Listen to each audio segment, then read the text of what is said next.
بسم الله الرحمن الرحيم نحمده ونصلي على رسوله الكريم আমরা আল্লাহর পবিত্র নাম নিয়ে শুরু করছি। আমরা তার প্রশংসা করি যেমন তার প্রশংসা করা উচিত।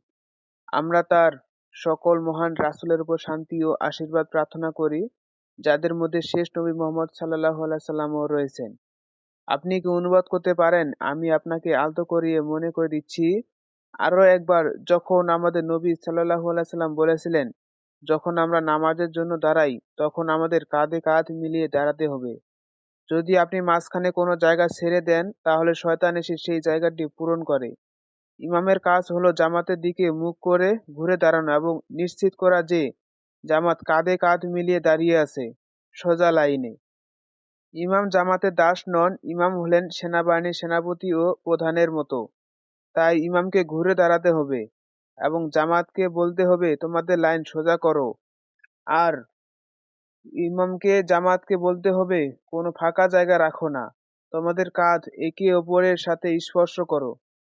কিন্তু ইন্দোনেশিয়ানরা এতটাই ভদ্র যে ইমাম নিজেকে জাহির করতে দ্বিধা করেন।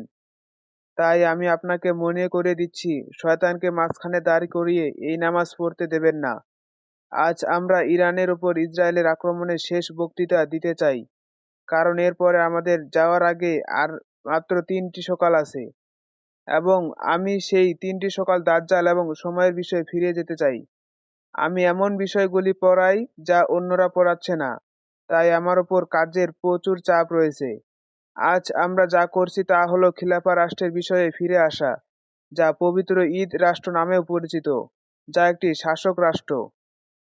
আমরা আপনাকে মনে করিয়ে দিচ্ছি যে দাজ্জাল ইতিমধ্যেই প্যাক্স মেটানিকায় আমাদের প্রথম শাসক রাষ্ট্র দিয়েছে, এবং প্যাক্স আমেরিকানায় দাজ্জাল আমাদের দ্বিতীয় শাসক রাষ্ট্র দিয়েছে, এবং দাজ্জাল এখন প্যাক্স টু ডেকায় তৃতীয় এবং শেষ শাসক রাষ্ট্র আমাদের দিচ্ছে।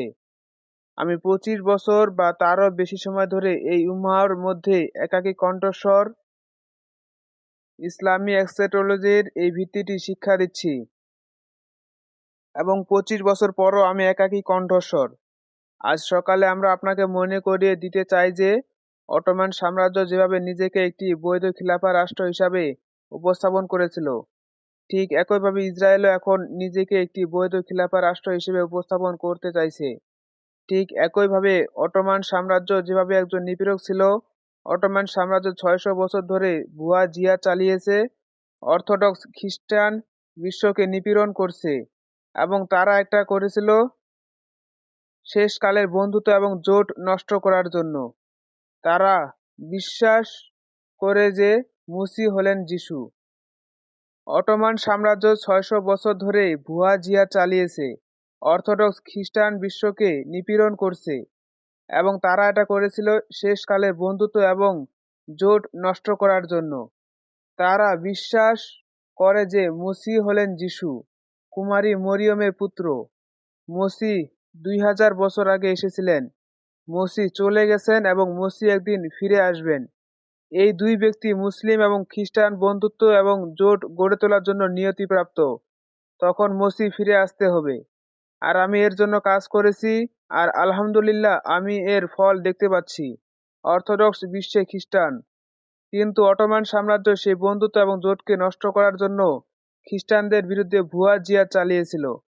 আর একটি খিলাফা রাষ্ট্র নিপীড়ক হতে পারে না, বরং একটি খিলাফা রাষ্ট্রকে পৃথিবী থেকে নিপীড়ন দূর করতে হবে।